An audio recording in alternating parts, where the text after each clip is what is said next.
महान कारुणिक तथागत सम्यक संबुद्ध बोधिसत्व गुणपेतांग डॉक्टर बाबासाहेब आंबेडकर आज या मंगलमय प्रसंगी ओंकार बाविस्कर बाबांचा प्रथम स्मृतिदिन या ठिकाणी आपण संपन्न करत आहोत। या निमित्ताने त्या बावस्कर आई बावस्कर परिवाराच्या वतीने एका बुद्धपुत्रांना अत्यंत स्वादिष्ट रुचकर अशा प्रकारचं भोजनदान देऊन आपल्या जीवनामध्ये महान आणि असीम असं पुण्य संपादन केलं आहे। दुसरं सुद्धा निमित्त आहे की आमच्या जन्मदिनाच्या निमित्ताने आज आईने भोजनदानाचं तेही औचित्य साधलं आणि जन्मदिवस तर 2 तारखेला होता, परंतु भंतेंना आपण शुभेच्छा द्यावा, भंतेंना आपण चिवरदान करावं, परिष्कार दान करावं, फळ दान करावं आदी दान पुण्य करून आपल्या जीवनामध्ये एक महान आणि असीम असं पुण्य संपादन करावे हा एक अत्यंत शुद्ध आणि प्रामाणिक उद्देश आमच्या बावस्कर आईच्या मनामध्ये निर्माण झाला। तसं आई आणि ताईसुद्धा अत्यंत धार्मिक आहेत। बुद्ध धम्म संघाच्या प्रती त्यांच्या चित्तामध्ये अनंत असीम अशी श्रद्धा आहे आणि ही जी श्रद्धा आहे तर ही श्रद्धा आपल्या मनातील सर्व प्रकारचं दुःख नष्ट करण्यासाठी, आपल्या मनामध्ये उत्पन्न होणारा राग असेल, द्वेष असेल, लोभ असेल, मोह असेल, मीपणा, अहंपणा, गर्व, ईर्ष्या या सर्व प्रकारच्या विकाराला नष्ट करण्यासाठी आपण जे कुशल कर्म करतो, पुण्य कर्म करतो, दान कर्म करत असतो, हे सर्वच्या सर्व दान कर्म आपल्याला मदत ठरत असते, आपल्याला मदत करत असते आणि त्यामुळे नेहमी आपण दान पुण्य केलं पाहिजे।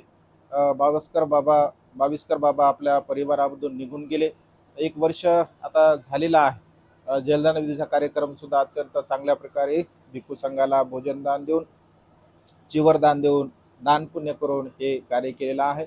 बाबांच्या स्मृती दिनाच्या निमित्ताने आपण या जळगाव शहरामध्ये जे अत्यंत ऐतिहासिक असं कार्य हाती घेतलेलं आहे, त्या कार्यासाठी सुद्धा आपल्या सप्तपर्णी अरण्य बुद्धिस्ट मॉनेस्ट्री संघभूमी उमाळा यासाठी सुद्धा आईने आणि आईच्या ज्या काही 3ही मुली आहेत त्या मुलींनी, तू पण दिलं का? हां मला वाटलं त्याच मुलींनी दिलं, मोठ्या मोठ्या लहानींनी दिलंच नाही। तर ठीक आहे। 4ही मुलींनी त्यामध्ये दानपुण्य सहभाग केला। त्या दानपुण्यामध्ये सहभागिता झाल्यामध्ये 4ही मुली आणि आई म्हणजे सर्वांनीच आपल्या या बुद्धिस्ट मॉनेस्ट्रीसाठी दानपुण्य केलं। खरं तर हे बाबासाहेबांच्या धर्मक्रांतीतील अत्यंत महत्त्वपूर्ण असं हे कार्य आहे, कारण बाबासाहेब असं म्हणाले की सारा भारत मी बौद्धमय करेल। मला जर आयुष्य लाभलं तर बौद्ध धर्माचा प्रचार आणि प्रसार मी माझ्या जीवनामध्ये उर्वरित आयुष्यामध्ये करेल असं बाबासाहेबांचं वचन होतं। परंतु बघा, निसर्गाच्या नियमाला अनुसरून बाबासाहेबांना ते आयुष्य लाभलं नाही आणि त्यामुळे बाबासाहेब आपल्यामधून निघून गेले। या संसारामध्ये जन्मास येणारा प्रत्येक मनुष्य मृत्यूला प्राप्त होत असतो, परंतु भगवंत असे म्हणतात की आपण किती दिवस जगलो यापेक्षा आपण कशा पद्धतीने जगलो याला विशेष महत्त्व आहे आणि त्यामुळे धम्माचं आचरण करून, शीलाचं आचरण करून, प्रज्ञेचा अभ्यास करून, म्हणजे चांगल्या प्रकारे शील समाधी प्रज्ञेला अनुसरून जर आपण जीवन जगलं, आपल्या कायेद्वारा, वाचेद्वारा, मनाद्वारा जर आपण कुशल कर्म केले, पुण्य कर्म केले, चांगल्या प्रकारचे कर्म केले तर नक्कीच बघा आपल्या जीवनामध्ये आपल्याला सुख प्राप्त होत असते। बुद्ध तत्वज्ञानाचं आपण नेहमी सातत्याने अनुसरण केलं पाहिजे, आचरण केलं पाहिजे। परिवाराच्या वतीने नेहमी सातत्यानं भिक्खू संघाला भोजनदान असते, चिवरदान असते, आदी दान पुण्य असतं।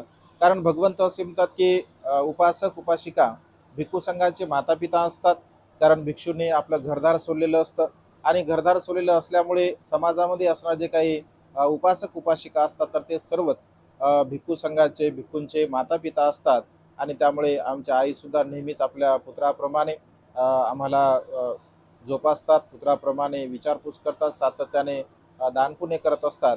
कारण हे धम्माचं एक नातं आहे आणि हे धम्माचं नातं आपण आपल्या जीवनामध्ये सातत्याने टिकवलं पाहिजे। भगवंत असे म्हणतात की भिक्षू आणि उपासक या दोघांमधील जो दुवा असतो तो म्हणजे दान पुण्याचा दुवा आहे। कारण दान पुण्य जर नसेल तर भिक्षूंचा आणि उपासकांचा काही संबंधच येत नाही। मग ते भोजनदानाचं कर्म असेल, चिवरदानाचं कर्म असेल, परिष्कारदानाचं कर्म असेल, म्हणजे जे जे काही आपण देण्यासारखं देत असतो ते सर्वच्या सर्व त्या भोजन दानामुळे किंवा दान पुण्यामुळे भिक्खूंचा आणि उपासकांचा संपर्क येत असतो। बघा, समाजामध्ये लाखो लोक आहेत, परंतु सर्वच लोकांच्या घरी काही भिक्षू जात नाहीत किंवा सर्वच लोक भिक्षूंना काही बोलवत नाहीत। काही मोजके लोक असतात की ज्यांच्या मनामध्ये बुद्ध धम्म संघाच्या प्रती श्रद्धा असते आणि त्या श्रद्धेला अधिक अधिक वाढवण्यासाठी आपण भिक्षूंना बोलवत असतो आणि त्यामुळे आपण पुण्यवान आहात. आपण कुशल कर्म करता नेहमी सातत्याने आपल्याला भिक्खू संघाचं दर्शन होते. भिक्खू संघाची धम्मदेशना आपण श्रवण करायला मिळते. भिक्खू संघासाठी आपल्याला दान पुण्य करायला मिळते. म्हणजे हे जे सर्व काही कुशल कर्म असतात, पुण्य कर्म असतात, तर आपलं ते पूर्व कर्म सुद्धा असते, पूर्व पुण्य सुद्धा असते आणि वर्तमान काळातलं सुद्धा आपलं बघा पूर्व कर्म असते. म्हणजे वर्तमान काळातले कर्म आणि पूर्व कर्म हे दोनही प्रकारचे कर्म आपल्या जीवनामध्ये बघा आपल्याला सुख प्राप्त करून देण्यासाठी म्हणजे सहाय्यक ठरत असतात आणि त्यामुळे नेहमी आपल्या जीवनामध्ये जेवढं अधिक अधिक, कारण हे आपलं जीवन अनित्य आहे बघा, क्षणभंगुर आहे, परिवर्तनशील आहे. केव्हा कधी कुठे काय होईल हे सांगता येत नाही. मनुष्याचा क्षणाचा भरोसा नाही आणि त्यामुळे आपल्याकडून कुणालाही कुठल्याही प्रकारचं दुःख होणार नाही.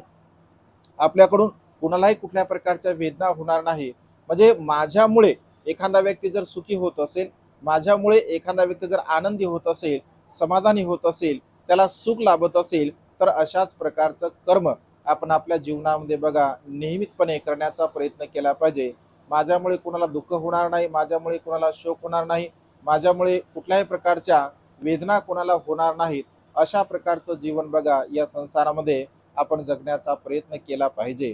कारण हे जीवन आपल्या स्वतःसाठी सुद्धा असतं आणि आपल्यामुळे इतरांना सुद्धा एक सुखाचा मार्ग प्राप्त करून देण्यासाठी हे पुण्य बघा सहाय्यक ठरत असते. आणि त्यामुळे आई तर नेहमी पुण्यकर्म करतात. आई सोबत सोबत आमच्या आई सुद्धा, महिला मंडळ सुद्धा नेहमी सातत्याने येत असतं. तर हे कुशल कर्म, हे पुण्यकर्म आहे, एक चांगल्या प्रकारचं कर्म आहे आणि हे चांगल्या प्रकारचं कर्म आपल्या जीवनामध्ये बघा सातत्याने आपण केलं पाहिजे.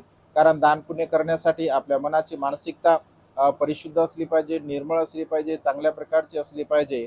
आणि जेव्हा जेव्हा आपल्या चित्तामध्ये हा कुशल भाव उत्पन्न होत असतो, जेव्हा जेव्हा आपल्या चित्तामध्ये ही दान प्रवृत्तीची भावना म्हणजे निर्माण होत असते, तेव्हा तेव्हा आपल्या जीवनामध्ये बघा नेहमी आपल्याला सुख प्राप्त होत असते.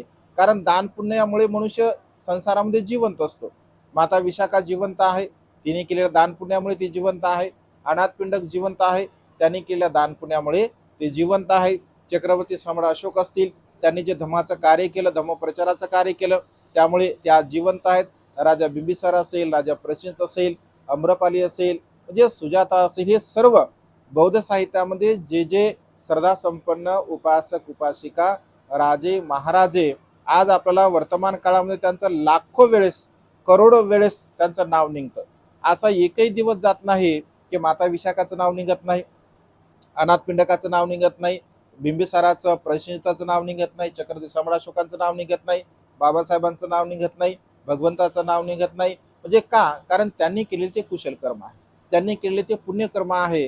म्हणजे शरीर रूपाने जरी मनुष्य या संसारामधून नष्ट होत असेल, शरीर रूपाने मनुष्य जरी मृत्यूला प्राप्त होत असेल, परंतु कर्मरूपाने आणि कार्यरूपाने या संसारामध्ये मनुष्य बघा नेहमी जिवंत असतो. आणि त्यामुळे जिवंत आपल्याला ठेवण्यासाठी जे कर्म असतात ते कर्म आपण सातत्याने बघा केले पाहिजे. कारण हे जीवन तर क्षणभंगुर आहे, परिवर्तनशील आहे. आपलं जीवन फार भगवंत असे म्हणतात की अगदी पाण्याच्या बुडबुड्याप्रमाणे आपलं जीवन आहे. जसे पाण्याचे बुडबुडे तयार होतात आणि नष्ट होत असतात, अगदी मनुष्याचं जीवन सुद्धा तसंच आहे. जन्म मृत्यू हे सातत्याने चालत येणारं बघा हे चक्र आहे. आणि त्यामुळे मिळालेलं जेवढं काय आपल्याला आयुष्य आहे हे फार पुण्यकर्मामुळे बघा, कुशल कर्मामुळे आपल्याला हे आयुष्य लाभलं. मातापित्याच्या पुण्याईमुळे हे आपल्याला जीवन लाभलं. आणि त्यामुळे मातापित्यांचा सन्मान करणे, मातापित्यांचा आदर करणे, मातापित्यांची सेवा करणे, आपल्या मनामध्ये सुद्धा इतरांच्या प्रती मैत्रीची भावना निर्माण करणे, म्हणजे जेवढं अधिक अधिक कुशल कर्म, अधिक अधिक पुण्यकर्म आपल्या जीवनामध्ये आपण करण्याचा प्रयत्न केला तर आपलं मनाची मानसिकता सुद्धा परिशुद्ध राहते, निर्मळ राहते आणि आपलं जीवन सुद्धा एक सुखाच्या मार्गाने बघा आपण जगू शकतो. आणि त्यामुळे सातत्याने आपण नेहमी कुशल कर्म करावं, पुण्यकर्म करावं, चांगल्या प्रकारचं कर्म सातत्याने आपण करण्याचा प्रयत्न करावा. आपल्या या जळगाव शहरामध्ये येणाऱ्या काळामध्ये म्हणजे भविष्यामध्ये फार विशाल कार्य आपल्या हातून होणार आहे. सर्व श्रद्धा संपन्न उपासक उपासिका त्या कार्यासाठी सहाय्यक आहे. कारण बाबासाहेब असं म्हणाले की बघा सारा भारत मी बौद्धमय करेल. मग हे बाबासाहेबांचं जे वचन आहे, हे बाबासाहेबांचं वचन कसं आपण पूर्ण करू शकतो? जोपर्यंत आपण धम्म कार्य करत नाही, धम्म कार्य करण्यासाठी आपण प्रेरणा घेत नाही, आपण दान पुण्य करत नाही, शीलाचं पालन करत नाही, तोपर्यंत बघा हे स्वप्न पूर्ण होणार नाही. आणि त्यामुळे मोठमोठ्या विहाराची निर्मिती झाली पाहिजे, त्या विहारामधून प्रशिक्षित भिक्षू निर्माण झाले पाहिजे, प्रशिक्षित उपासक उपासिका निर्माण झाले पाहिजे. म्हणजे धम्म प्रचारक जर निर्माण होतील तर धम्माचा प्रचार आणि प्रसार होईल. जर धम्म प्रचारकच निर्माण नाही झाले तर धम्माचा प्रचार आणि प्रसार काही होणार नाही. जळगाव शहरामध्ये बघा, अगदी मोजके बोटावरती मोजण्या एवढे 2-3 भंते जे आहेत, एवढं मोठं शहर आहे, एवढं मोठं हा पूर्ण प्रदेश आहे, परंतु भिक्खूंची संख्या फार कमी आहे. तर भिक्षू निर्माण झाले पाहिजे, हा आमचा प्रामाणिक उद्देश आहे. आणि त्यामुळे आपल्या जळगावपासून अजिंठ्याकडे जात असताना अगदी 15 किलोमीटरवरती 16.5 एकर जमीन आपण सप्तपर्णी अरण्य बुद्धिस्ट मॉनेस्ट्री संघभूमी या नावाने बघा आपण खरेदी करणार आहोत. आता जवळच आपलं म्हणजे कार्य होतच आलेलं आहे, 80% जवळपास काम झालेलं आहे. अगदी 20%चं काम आहे. या वर्षीचा जो वर्षावास आहे आमचा 20वा वर्षावास असल्यामुळे हा वर्षावास तिथे करण्याचा आमचा संकल्प आहे. जागा झाल्याबरोबर आपण एक छोटीशी कुटी बनवणार आहोत तिथे, आणि ती छोटीशी कुटी बनवल्यानंतर 3 महिन्याचं आम्ही अधिष्ठान त्या ठिकाणी करणार आहोत. तर हे अत्यंत रमणीय असं ते ठिकाण आहे बघा. आपल्या जागेपासून फक्त 35 किलोमीटर अजिंठा ऐतिहासिक जे धम्मस्थळ आहे आपलं, तर त्या धम्मस्थळ आपला सुद्धा आपल्याला जे सातत्याने येणारा उपासक उपासिका वर्ग हा आपल्या जागेवरती येईल. म्हणजे येणाऱ्या काळामध्ये खूप चांगल्या प्रकारचं ते ट्रेनिंग सेंटर तिथे निर्माण आपण करणार आहोत. 80 फूट बुद्धमूर्ती आपण तिथे निर्माण करणार आहोत. वृद्ध आश्रम असेल, अनाथ आश्रम असेल, बाबासाहेबांचा 56 फुटाचा स्टॅच्यू असेल, वेगवेगळ्या प्रकारचं सामाजिक धार्मिक शैक्षणिक हे सर्वच्या सर्व कार्य आपण त्या ठिकाणी संपन्न करणार आहोत. आणि त्यामुळे मी नेहमीच व्हिडिओच्या माध्यमातून श्रद्धा संपन्न उपासक उपासिकांना आवाहन करत असतो की हे कुशल कर्म पुण्यकर्म करण्याची संधी आपल्याला आपल्या जीवनामध्ये बघा निर्माण झालेली आहे. आपण जे 10,000चं लोकांना आवाहन केलं होतं, अनेक श्रद्धा संपन्न उपासकांनी कोणी 10,000चं दान केलं, कोणी 20,000चं दान केलं, कोणी 30,000चं दान केलं, कोणी 50,000, कोणी 1,00,000, म्हणजे अशा पद्धतीने लोकांनी दान पुण्य केलं. आणि त्यामुळे 80% रक्कम आपल्याकडे आता जवळपास जमा झालेली आहे. 20% रक्कम फक्त आपल्याला म्हणजे आवश्यक आहे. आणि त्यामुळे अधिक मी लोकांना नेहमी व्हिडिओच्या माध्यमातून आवाहन करत असतो की सातत्याने हा व्हिडिओ ज्या ज्या श्रद्धा संपन्न उपासक उपासिकांपर्यंत पोहोचेल, तर त्या श्रद्धा संपन्न उपासक उपासिकांनी सातत्याने आपलं दान पुण्य करावं.